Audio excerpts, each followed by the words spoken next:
எப்போ காய்ச்சல் வந்துச்சு, எப்போ வருவேன், எப்படி வருவேன்னு யாருக்குமே தெரியாது அப்படின்னு ரஜினி சார் ஒரு படத்துல பேசியிருப்பாரு. அது மாதிரி இந்த காய்ச்சல் எப்போ வந்துச்சுன்னு தெரியல டாக்டர். சரி, இதுக்கு முன்னாடி இந்த மாதிரி வந்திருக்கா?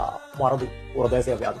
கமல் சார் உன்னை போல ஒரு படத்துல சொல்லியிருப்பாரு, எனக்கும் அந்த மறதி இருக்குது, அதனால இதுக்கு முன்னாடி எப்போ வந்துச்சு அப்படிங்கிறது மறந்துருச்சு.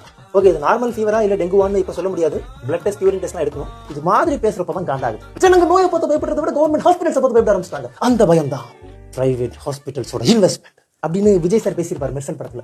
சாதாரண காய்ச்சலுக்கு ஒரு டோலோ போட்டு படுத்தாலே சரியாயிடும். அப்புறம் ஏன்பா கிளினிக் வந்த? இது ஒரு நல்ல கொஸ்டின். ஆக்சுவலா ஒரு சராசரி மிடில் கிளாஸ் மனுஷன் மேல சொசைட்டி போடுற பிரஷர் இருக்குல்ல, அது வந்து அன்பிலீவபிள். காய்ச்சலா உடனே ஹாஸ்பிட்டல் போப்பா, ஊசி போடுப்பா, மாத்திரை வாங்கி போடுப்பா. அந்த பிரஷர்னால தான் இப்போ நானும் இங்க வந்தேன். சரிப்பா, நீ போய் டோலோ போட்டே தூங்கு, ரிசப்ஷன்ல கன்சல்டேஷன் ஃபீஸ் கட்டிட்டு போயிரு.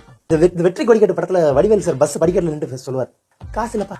அந்த மாதிரி இப்போ என்கிட்ட காசு இல்லை டாக்டர். நீங்க கேட்கலாம் 1 ரூபா கூட இல்லையா அப்படின்னு. ஆனா இல்லை. பாய் டாக்டர், தேங்க்யூ.